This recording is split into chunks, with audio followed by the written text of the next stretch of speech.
အားလုံးမင်္ဂလာပါအခုကျွန်တော်ဒီဗီဒီယိုမှာကိုကျွန်တော်ဒီ watershare dia.phone ဆိုရယ်ဒီဖုန်းလောက်တဲ့ software ပါနော်ဒီ C logo design နဲ့ပါရဲ့ဒီ software application ကိုကျွန်တော်ဒီဗီဒီယိုမှာကိုတငယ်ချင်း message ကိုကျွန်တော်ပုံတူတာအနေနဲ့ဖုန်းလောက်ရှင်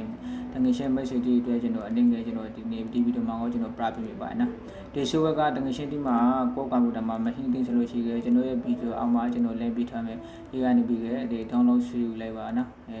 ဒီ software ကိုမထည့်ခံဇာလို့ပို့ဆိုလို့ရှိခဲ့ဖုန်းမှာ internet ချိတ်ထားဖုန်းနဲ့ဒီကွန်ပျူတာနဲ့ internet ချိတ်ထားလိုက်ပါနော်ကွန်ပျူတာမှာ internet ယူထားပြီးကမှဒီဖုန်းဒီ software ကိုinstall လုပ်လိုက်ပါတယ်ဒီက install လုပ်လိုက်ဖွင့်လိုက်တဲ့နဲ့ဒီသူ့ဘာသာသူ internet ဟိဖို့ဆိုသူ့ဘာသာသူဒီ software ကနေပြီး install လုပ်လို့ဟောပါနော်ပြီးတော့ဒီ software ကိုဖွင့်လိုက်ဟောပါတယ်ကိုကွန်ပျူတာမှာပေါ်ရပါနော်အဲ့ဒါထည့်လိုက်ရဒီ software ဖွင့်လိုက်ဖို့ဖွင့်လိုက်လို့ရှိခဲ့ဒီ software မှာဒီဘာနာဒီ watershare ပါဒီဖုန်းလောက်တဲ့ software မှာဒါအတိပါလာလဲဆိုလို့ရှိခဲ့ဟောတဲ့နေပြီးဒီမှာဥပမာဒီမှာကိုယ့်ရဲ့ဖုန်းထဲမှာပါနော်ဒီကိုယ့်ရဲ့ဖုန်းကရလာရလို့ဆိုလို့ရှိခဲ့ဒီပိုင်းပေါ်ပါနော်သူရဲ့ဒီမှာ guide ပေါ်လာဖို့ပါဥပမာဖုန်းပိုင်း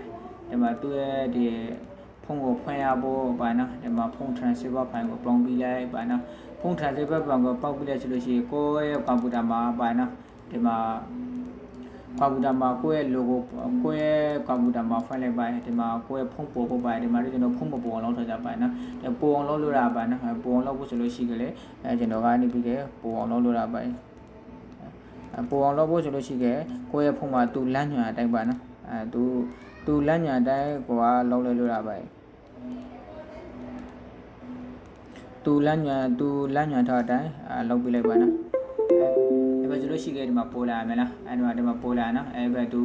သူလမ်းညွှန်အတိုင်းဒီမှာဖုန်းမှာဒီဘာနာ PTP ဆိုတဲ့နေရာမှာ file transfer ဆိုတော့အမှတ်ပေးလိုက်ပါနော်ဒီနေ့ဒီအမှတ်ပေးလို့မပေါ်လို့ဆိုလို့ရှိကြတယ်ဒီမှာဖုန်းအပေါက်ကိုလော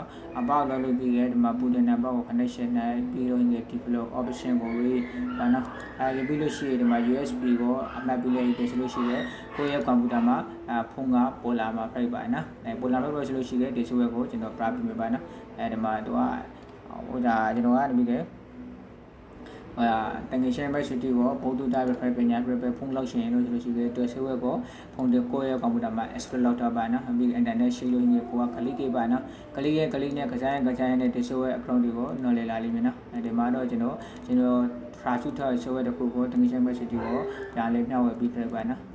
ဒီမှာဆို Samsung ပါနော် Samsung Astro Samsung ဆိုရယ် Samsung ပါဒီကနေ့ဒီဆိုရကိုရေးပါပေါ်ဖို့ဆိုလို့ရှိရင်အနေငယ်စောင်းပြရအောင်ပါနော်ချိတ်ဆက်ဖို့တဲ့အနေငယ်စောင်းပြရအောင်ပါဒီမှာချိတ်ဆက်ဖို့တဲ့သူစားလိမ့်မယ်ဒီမှာချိတ်ဆက်ပြရပါနော်ချိတ်ဆက်ပြရဆိုလို့ရှိရင်ကျွန်တော်ကနေပြီးဒီမှာဖုန်းမှာဒါလောက်ပဲလေဒီဖုန်းထိမှာလောက်ရဖို့ကြဒီကဒါလောက်ဆိုလို့ရှိရင်ဒီမှာ screen lock ရှိပါနော်ဟိုမှာ screen lock ဖုန်းထိမှာlock price နေပါဥမာ lock ပြောင်းနေဥမာ lock ပေါ်လို့မလား lock ဒီ lock number ဒီမင်းနေဘာနာ pattern ဒီပြောင်းနေဆိုလို့ရှိရင် plan lock function ဆိုလို့ရှိရင်ဒါနှိုက်လိုက်ပါဒီတူနေပြီးကိုယ့်ရဲ့ဖုန်းထဲမှာကိုယ့်ရဲ့ဒီဖုန်းအမျိုးအစားက Oppo လား Lenovo လားဖုန်းအမျိုးအစားဒီမှာကရှိရမှာ Samsung နှိုက်ပါဒီ Samsung နှိုက်လို့ရှိတယ်ဒီမှာဒီ software က pattern နဲ့လုပ်ပြရပါနော်ပြီးတော့ဒီ software က pattern နဲ့ဝယ်ထားလို့ရင် internet ဆက်လို့တဲ့ software ရဲ့ဒီဌာနဆိုင်ရာ diploma ကနေပြီးဒီဖုန်းကိုသူ့ဘာသာသူ login ကိုလုပ်ရမှာလို့သူကဖွင့်ပြီးခိုင်းကြဖွင့်လိုက်ပါသူမိကြဖွင့်ပြီးလေသူ့ဘာသာလုပ်လို့ရမယ်နော်ဝယ်ဖို့ဆိုရတော့ကသူကဒေါ်လာ$39ပြရဖို့ဘဏ်ဝင်နဲ့လှိမ့်မိဆိုပြီးတော့ကသူက$4,000ကျော်လောက်ပြရပါနော်$4,000ကျော်$9,000ဒီပေါ်ပြရဖို့ဒီနေ့ဒီဝယ်ရှင်ဆိုလို့ရှိရင်ကျွန်တော် account ကပြီးပါကျွန်တော်ပြီးမယ်ပါနော်ကျွန်တော်ဝယ်တတ်တယ်ကျွန်တော်ပြီးမယ်ဒီနေရာမှာတော့ကျွန်တော်မဝယ်သိမ့်ပါနော်နောက်ကျွန်တော်အလုံးငါခွင့်ဝယ်ခါမှကျွန်တော်ဝယ်ဖို့ပါတယ်ဟိုကတော့တငယ်ချင်းမဆွေတီကိုကျွန်တော်ကညံပတ်ပြကြပါတယ်ဒီနေရာမှာအကောင့်ဟင်ကိုမှ Gmail အကောင့်ဟင်လေ Gmail အကောင့်နဲ့ဝင်ထားလို့ရပါတယ်မွေးတယ်လို့ပါနော်ဒီမှာကိုကဖုန်းမဆင်ရလုံးလို့ရပါတယ်နောက်တစ်ခုကဒါလုပ်ဖို့ဆိုလို့ရှိတယ်ဒီမှာဖုန်းကို root လုပ်လို့ရပါတယ် root ဖောက်လို့အဲတုန်းကဆိုစီနဲ့ဖုန်းခါရကျွန်တော်ပါနော်ဆိုစီနဲ့ဖုန်းကိုဆိုစီလောက်ခါရခါမှမကြတိရှိကဖုန်းကိုလေ root လုပ်လို့ရပါတယ် root လုပ်ဖို့ဆိုလို့ရှိတယ်ဒီမှာပါနော်ဒီ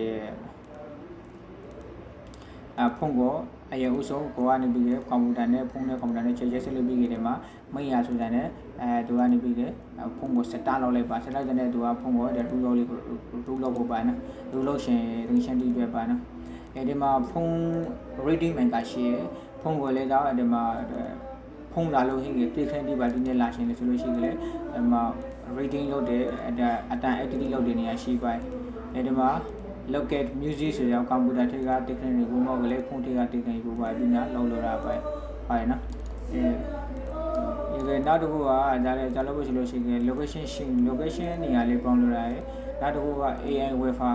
နဲ့လေးတော့ wifi လောက်လို့ရတယ်ပါနော်ဒီမှာ photo afro ကိုက scan လို့ရ music ပါအဲဒီမှာ quick transfer ပါလို့ရှိရဒီနောက်တစ်ခုကဖုန်းကိုပါနော်ကိုကနေပြီး reset ဘာ reset လုပ်လို့ရတယ်ပါဆိုလို့ရှိရင်ဒီမှာတစ်ပြည့်စုံနေတဲ့တဲ့ဖုန်းက reset လုပ်ပြီးဖို့တဲ့သူပါတယ်သူကခွင့်ပြုချက် information တွေကိုသူတောင်းလာလိမ့်မယ်ပါနောက်တစ်ခုကဒီမှာ import photo ပါ import photo ဆိုတာဒီဖုန်းဓာတ်ပုံတွေကိုအသွင်းအထောက်လုပ်လို့ရတယ်ဒီမှာ export အထောက်ထောက်လို့ရတယ်ဒီမှာတွင်းလာလို့ရပါယူလို့ရပါနော်ဒီမှာ backup device တွေကဒီကို action တွေကို backup လုပ်လို့ရတယ် restore to device ပါ restore လုပ်လို့ရပါနော်နောက်တစ်ခုကဒါလုပ်ဖို့ဆိုလို့ရှိရင် data recovery လုပ်လို့ရပါနော်အများကြီးမှာကလုပ်လို့ရဖုန်း transfer လုပ်လို့ရတယ်နောက်တစ်ခုကကိုယ့်ရဲ့ဖုန်းကိုပါနော်ကိုယ့်ရဲ့ဖုန်းကိုကွန်ပျူတာ screen မှာပို့ရှင်ဆိုလို့ရှိကြလေဒီမှာ screen မှာရဆိုတာရှိ screen မှာရအောင်နှိပ်လိုက်ပါနော် screen မှာနှိပ်လိုက်ရတော့ဖုန်းကိုယ့်ရဲ့ကွန်ပျူတာမှာပါနော်ဒီဖုန်းရဲ့ screen ပေါ်လာမှာကြိုက်ပါနော်ပေါ်လာတဲ့ဘက်ဆိုရင်ကိုကကြိုက်တယ်ပါကိုကလေးလို့ရပါနော်ဒီအလုပ်ဖို့အတွက် internet လိုလားဆိုလို့ရှိရင် internet မလိုနော်သူကဒါလေးဆိုရင်ဒီ software ထိတခါပါနော်ပေါ့ကလေးဖုန်းတီကိုမှာစမှုလုပ်ရတခါဟိုက internet ထိပြရပါနော်ဒီ video ဖုန်းကို screen ပို့ဖို့အတွက် internet မလိုပါနော်internet မလိုဒီဟာ data connection မရှိတဲ့ကျွန်တော်က provide ပါနော် internet မလိုဒီ video မှာကကျွန်တော်ကဒီ connection မရှိတဲ့ကိုပါနော်ကျွန်တော်ကနေပြီးလေဒီလောက်လို့ရတဲ့ဒီကိုကျွန်တော်က provide ပြီးတယ်နော်ဒီကနေ့ဒီ iPhone လောက်လို့ iPhone လောက်လို့ရပါနော်အဲဒီမှာ photo ဓာတ်ပုံကလေးပေါ့ပါဒီမှာဓာတ်ပုံကလေးကကိုယ့်ရဲ့ဖုန်းထဲမှာဓာတ်ပုံစလောက်ရှိတယ်ဒီမှာဓာတ်ပုံသူထားနေလိမ့်မယ်ပါနော်အဲဒီဓာတ်ပုံပြီးကမှာ music ရှိရယ် video ရှိရယ်ပြီး message အပြီး call history တော့ content ရော app ရောရှိ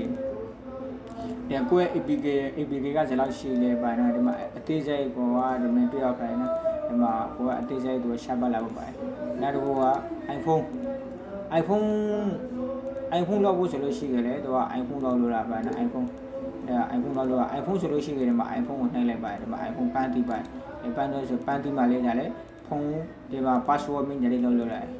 every activation လောက်လို့ရတယ်ဒါ Apple ID ကြာနေတယ်ဒီ remote Apple ID လောက်လို့ရတယ်နော်ဒီမှာ reading လောက်လို့ရတယ်ဒီအများရှိပါနော်ဒီမှာ log ပါနော်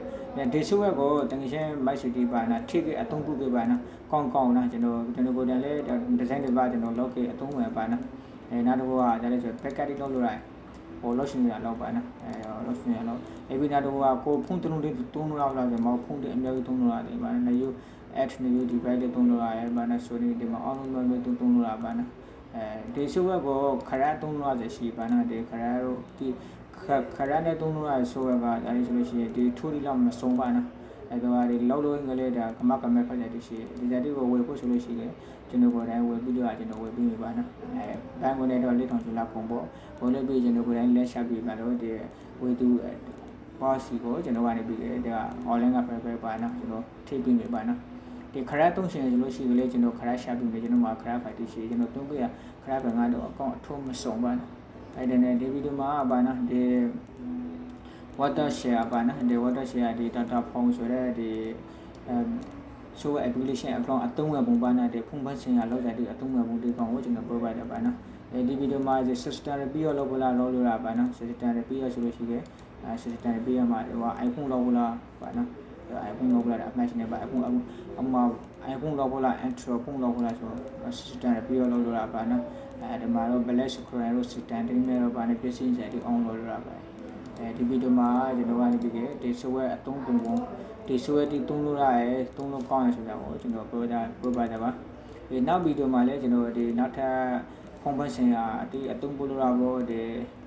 application တွေတွေ့လို့ရှိရင်ကျွန်တော်နောက်ထပ်မျှဝေပြပါမယ်နော်ဒါဆိုအားလုံးနောက်ဗီဒီယိုမှာ plan လေးဆုံးပေးကြပါစို့နော်အားလုံးအဆင်ပြေပါစေ